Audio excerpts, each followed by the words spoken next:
Ladies and gentlemen, children of the interwebs out there, Sebastian Envy, Strong Style Cinephile, Batwoman. Let me give you a clue. Latest episodes from Batwoman, so let us geek about it for a scant few minutes. Now, simple premise of the episode. Villain who was locked up breaks out. He's seeking revenge. The villain in this case is the Clue Master. We saw from promos that Clue Master was going to be involved. Also, Stephanie Brown, his daughter, was going to be involved. Stephanie Brown, of course, in the comics was spoiler, and then she was Robin at one point, and then she was Batgirl at one point. I kind of wondered, is Stephanie Brown being brought in as more potential sidekick bait for Batwoman? She's going to get a sidekick at some point in time. It's just who and when. Is it going to be Mary? Is it going to be Luke, who's Batwing in the comics? Is it going to be Sophie's sister, who they introduced, who's this very anti-establishment, strong-minded, the system is broken, need to go outside the system type of character? Is it going to be her? Is it going to be Stephanie Brown? Is it going to depend upon the fan sort of reaction to Stephanie Brown? Remains to be seen. So, we see in a flashback that Sophie was the one that locked up Clue Master 5 years ago. Apparently she solved this great clue that he put out, prevented him from killing a bunch of people, locked him up. He's pretty steamed about it. Clue Master breaks out and attempts to exact his revenge. He gets started by, I guess, not interrupting a impromptu kind of girls' night between Sophie and Mary, who were just drinking, taking some shots of tequila together. And then Ryan comes in. It's a little bit testy to begin with because, of course, Ryan does not like Sophie because Sophie is a crow. Ryan doesn't like crows. They get to the bottom of the bottle. They find a clue from the Clue Master that leads them to a girl in trouble, which is Stephanie Brown. Stephanie Brown, who's, of course, the daughter of Clue Master. So it's kind of twisted that the dude would use his own daughter in his sick games. So what if they didn't, solve the puzzle in time to rescue her? What was going to happen then? It's never stated. But they rescue her, take her back, and they see that she's got this cryptograph type of thing just scrawled all over her body. They can't figure it out. They call in Luke, and there's a little bit of some nerdy, kind of flirty banter going on between Luke and Stephanie. While the Geek Squad figures that out, they go to investigate the old Quiz Bowl set that Clue Master, worked on, the show that he hosted before he went crazy. And they end up falling into a trap. They get stuck on a pressure plate. They solve some clues to buy more time, but ultimately clock is ticking, and they have to figure out a solution. Sophie, this whole episode, because Sophie knows everybody's business. She knows that Jacob Kane is hooked on snakebite. She knows that Ryan is Batwoman. Early on in this episode, during the sniping between Ryan and Sophie, Sophie's kind of making these little digs, kind of cracks, and we know that Sophie knows that she's Batwoman. So some of the stuff she's saying is kind of slanted towards the fact that she knows, and kind of Ryan and Mary kind of exchange some glances. I think they're kind of realizing, wait a minute, Sophie's saying something more than what she's saying.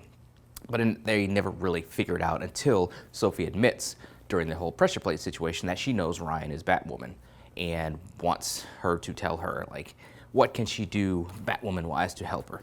Ryan tells her to go to the cave, bring her a little baton with the grappling deal on it. They use that to escape. While this is going on, Stephanie has figured out the clue, which takes her to her childhood home. Her father shows up, and he just expresses his disappointment at Stephanie because he raised her to kind of work at his side, be his little Clue Master sidekick, and she didn't want to do that. And then she makes the revelation, that it was in fact her that figured out his clue, that stopped him from his revenge plans years ago.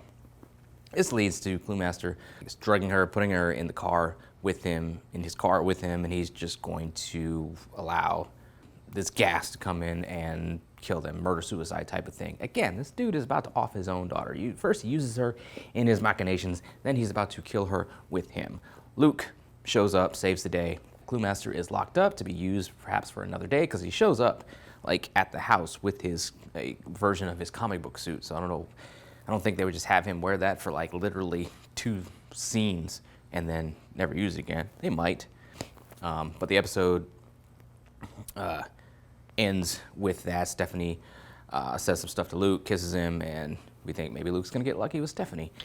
All the while this is going on, Alice is being tortured by Black Mask for the identity of Batwoman, and through the torture she offers up her face seamstress skills to put an actual face on Cersei so she doesn't have to wear that mask. And then once she is working on that, she pulls off the mask and puts the face on Cersei. She sees that Cersei has her, has their father's eyes. So she figures out Cersei is Kate. And I kind of thought when Alice was captured and Cersei got right in her face, I thought that Alice was going to recognize at that moment, see something in her eyes that said, oh wait, that's Kate.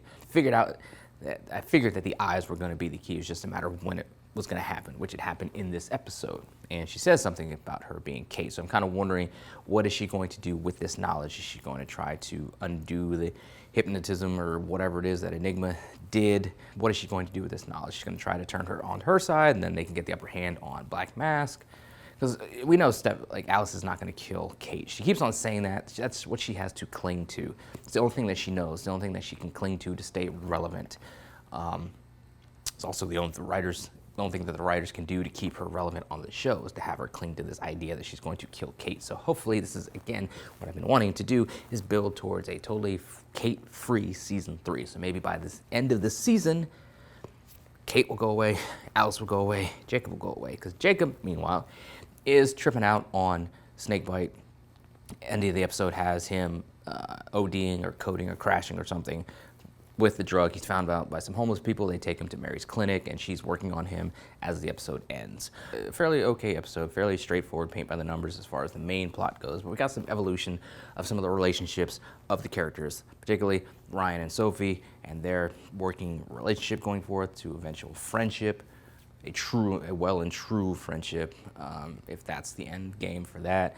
Particularly under the Spectre, that Sophie knows free and clear to everybody that Ryan is Batwoman, so we'll see how that kind of goes going forth. Got Mary and her father, and some drama set up with them, with her kind of helping him probably manage and kick his addiction to the drugs, so there's going to be some drama going forth with that. Maybe Luke gets lucky, and again, going back to Alice and Cersei, who's Kate, and Black Mask, kind of wondering how Alice is going to turn the tables on Black Mask using Kate to tug in between herself and Black Mask. Remains to be seen how it all goes. Those are my thoughts on it, scattered as they often are. What do you guys out there think? Let me know in the comments below. Follow me on social media. Till next time, let us geek.